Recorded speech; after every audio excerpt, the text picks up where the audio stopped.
So picture this. It is January 26th, 2020. Oh, wow. Right at the very beginning of everything. Exactly. The globe is just barely waking up to this terrifying new reality. A rapidly spreading invisible virus. Yeah, the panic was just starting to set in. Right. And right then, an author sits down to write a survival plan. But if you read this document today, you won't find, like, a single mention of masks. Really? No masks? Nope. No masks, no medical stockpiles, no isolation protocols. Instead, what you actually find is this profound, highly specific promise to a quote-unquote plague god. A plague god. Yeah, a promise to, among other things, never lose their temper again. Wow, that is quite the pivot from, hand sanitizer. Right. So welcome to the Deep Dive. We are super thrilled to have you with us today as we explore a translated document that completely flips our understanding of how human beings process just sudden, overwhelming threats. It really does. The text is titled Daily Prayer Against Plague God 008. Mm. And it was written by an author named Shuifeng, translated by Treasure, Right. and edited by Kather. That date you mentioned, January 26, 2020, that is just the crucial lens through which we really have to view this entire text. Oh, completely. Because the world was, it was on the precipice of total chaos. You had supply chains beginning to fracture. Borders were closing down. Exactly. And the whole information ecosystem was just flooded with absolute panic. But in the face of all that external chaos, this author turns entirely inward. Mhm. And to understand the vocabulary they're using here, it helps to know that Shuifeng is actually the founder of a spiritual and philosophical movement known as Lifechanyuan. Okay, got it. Yeah, it's a community that's structured around, very specific values, cosmic order, and this really deep reverence for nature and the interconnectedness of life. Okay, let's unpack this. Because the mission of our deep dive today is to explore exactly how this author uses that spirituality, combined with what is honestly an intense process of moral auditing. Yeah, that's a good way to put it. Right. Like using that to cope with a crisis that the rest of the world was treating purely as a biological event. Because the author, they aren't looking at this threat under a microscope. No, not at all. They're looking at it as a conscious entity. The very first thing they do is personify the crisis. They give it a title, Plague God 008. Yeah, that numbering is so interesting. It is. Like the number 008 alone implies a sequence, right? Like a highly organized system of divine agents rather than just, a random biological mutation. Right, and what's fascinating here is that personification is actually one of our oldest psychological defense mechanisms. Oh, really? How so? Well, think about it. When a threat is invisible and microscopic, it's entirely beyond human negotiation. You literally cannot reason with a microbe. Right. Microbes do not care about your feelings. Exactly. But if you conceptualize the threat as a plague god, like a divine emissary with a specific intent and a code of conduct, well, suddenly you have a counterpart. Oh, I see. You can actually engage with it. Exactly. You transition the threat from the realm of just chaotic biology into the realm of spiritual jurisprudence.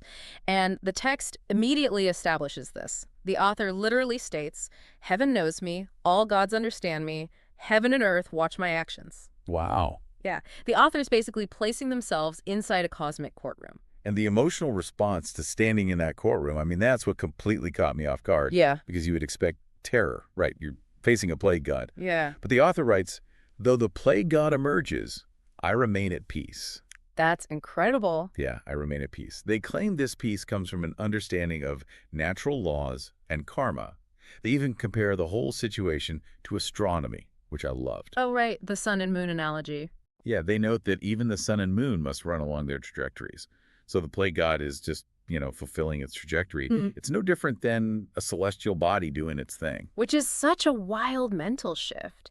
Because what's fascinating here is how the text is utilizing this extreme shift in what psychologists call the locus of control. The locus of control. Okay, break that down for us. So when we face a global disaster, our external locus of control is just totally shattered. We can't stop the virus. We can't control the economy. We can't dictate government policy. We are helpless. Right, we're just stuck in our houses washing groceries. Right.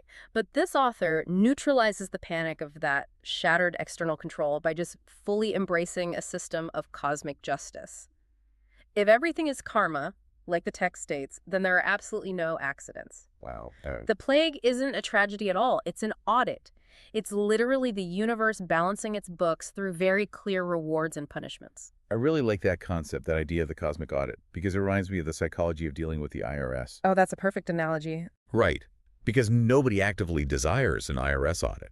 Yeah. But if you know for an absolute fact that your financial books are perfectly clean. That you've tracked every receipt. Exactly. If you've tracked every single penny and rigorously followed the tax code, you aren't actually afraid of the auditor. The auditor is just, a functionary doing their job. Right. So in this worldview, your karma is your financial ledger, and the plague god is just the agent sent from corporate to review your math. That analogy holds up so perfectly when you look at how the author responds in the text. They don't try to lock the door or hide from the auditor. They lay their books wide open and essentially say, examine my accounts. But wait, if the plague is the auditor, how exactly do you prove your books are clean to a plague god? I mean, let me play devil's advocate here for a second. Sure, go for it. Well, the cosmic auditor concept is intellectually neat. Isn't this really just a massive trauma response? It sounds less like elevated spiritual enlightenment and more like someone just desperately bargaining for their life out of sheer terror. When people are backed into a corner, they make all sorts of wild promises to whatever higher power they think might be listening. That's a really fair point. And the line between a trauma response and, spiritual fortitude is definitely thin. Yeah. But I think the distinction here really lies in the structure of it all. What do you mean by structure? Well, desperate bargaining is usually really chaotic and reactionary. It's like, save me and I'll go to church every Sunday, or, I'll never tell a lie again. Right, just throwing things at the wall. Exactly. Yeah. But this text, it's a methodical, systematic recalibration of the author's entire existence. It's an exercise in true asceticism. The author isn't just throwing random promises out there.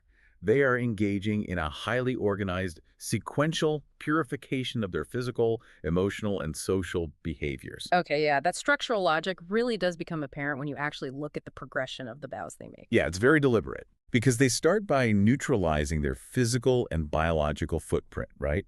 Like the author promises no more destroying living beings or craving worldly delights. Right. They actually state, I will treat as I expect to be treated and protect all life. I feel the pain of other beings and revere life. So they are attempting to prove to the auditor that they are a net positive to the biosphere.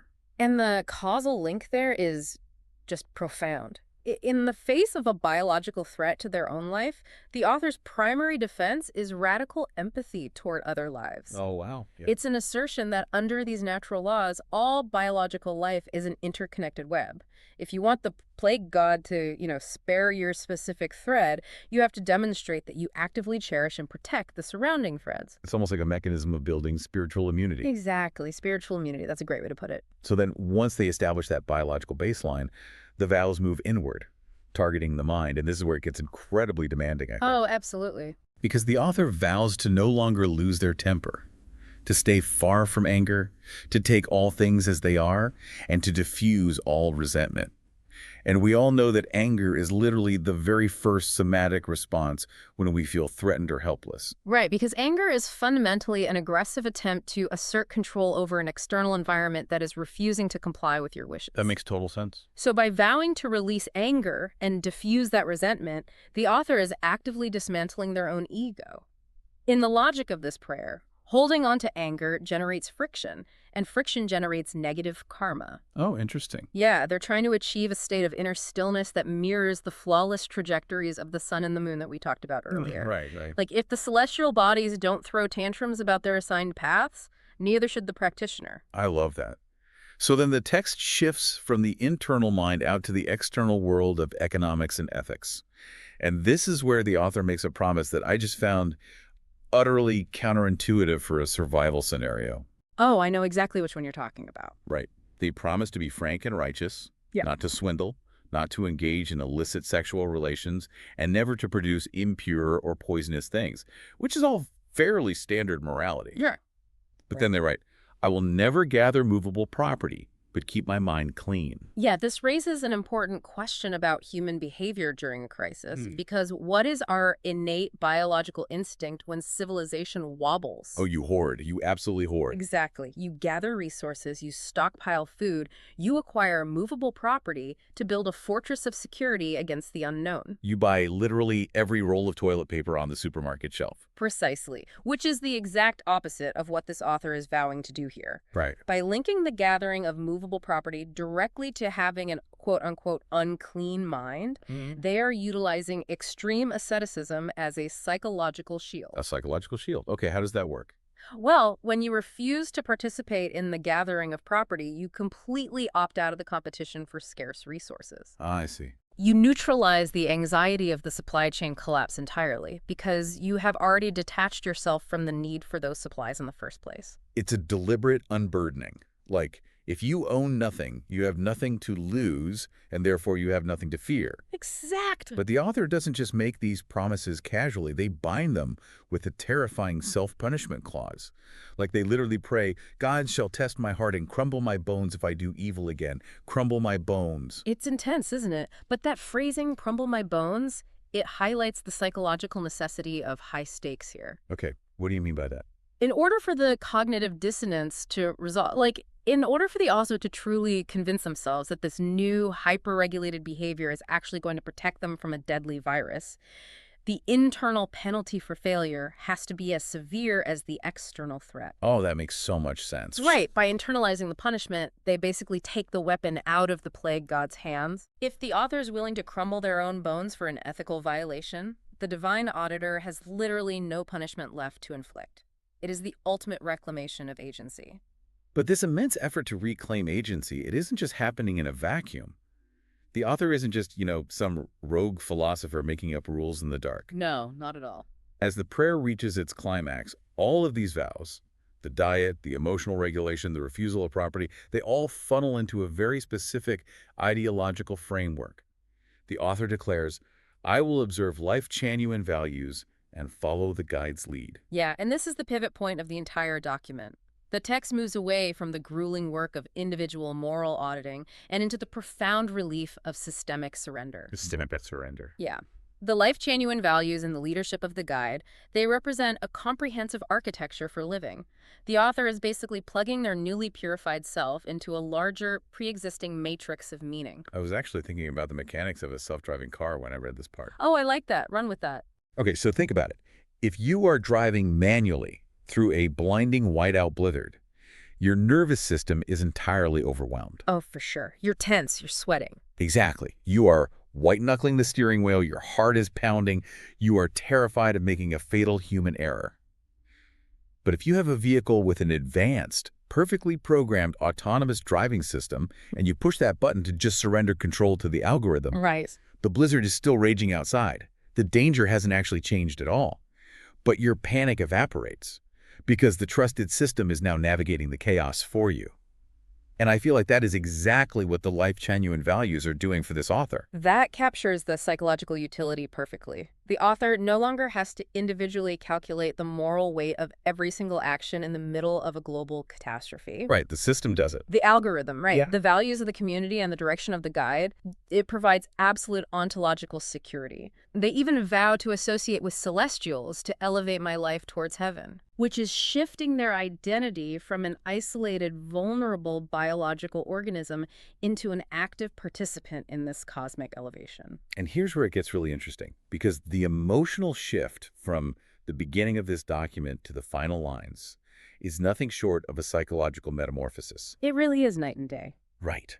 At the start of the text, the author was looking at a terrifying plague god, calling the situation a quote-unquote trial and a disaster, and begging the ancestor of Buddha for pity on their quote-unquote little life. Yeah, the locus of agency was entirely external at that point, and the emotional baseline was just profound vulnerability. But listen to how the prayer concludes.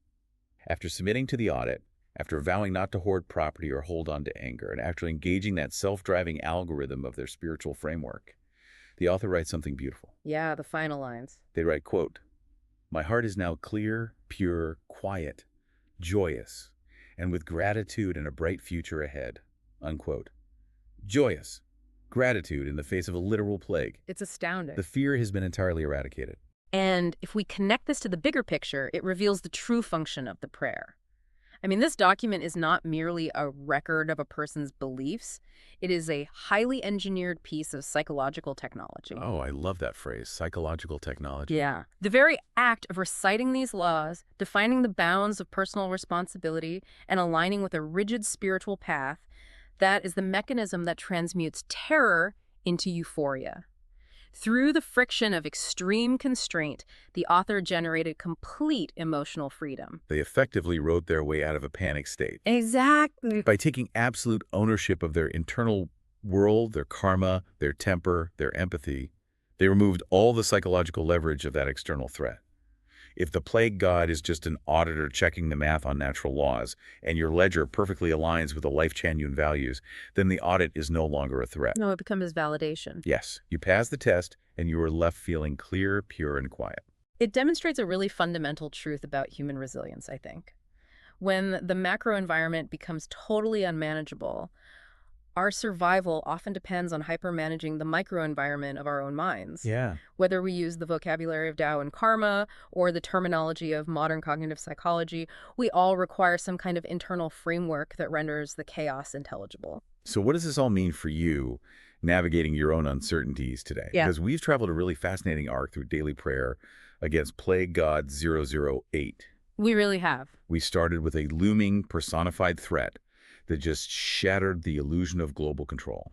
We examined how the author utilized a grueling moral audit, regulating diet, eradicating anger, fiercely rejecting the hoarding of property just to reclaim their internal locus of control. And finally, we saw how surrendering to a structured framework of values allowed them to transition from total vulnerability into a state of profound joy, gratitude, and peace, even as a historic crisis raged right outside their door. It is truly a masterclass in the human capacity to construct meaning out of pure chaos. It really is. And, the text leaves us with a stark demonstration of finding liberation through limitation. The author found a bright future, not by wishing the plague away, but by placing extraordinarily strict boundaries on their own behavior. Right. And I think it invites a deeply personal reflection for all of us. If you were sitting at your desk tomorrow watching the world fall into unpredictable disarray and you had to write your own personal survival prayer, what is the very first non-negotiable rule you would impose upon yourself? Oh, that's a heavy question. What is the one strict vow that would allow you to look at the chaos and feel that your heart was clear, pure, and quiet? That is the perfect question to carry with you as you navigate whatever blizzard's life throws your way. What is your unshakable rule when the external world spins out of control? Thank you so much for joining us on this deep dive. We just love untangling these complex mechanisms of the human mind with you. Keep questioning, keep exploring, and we will catch you next time.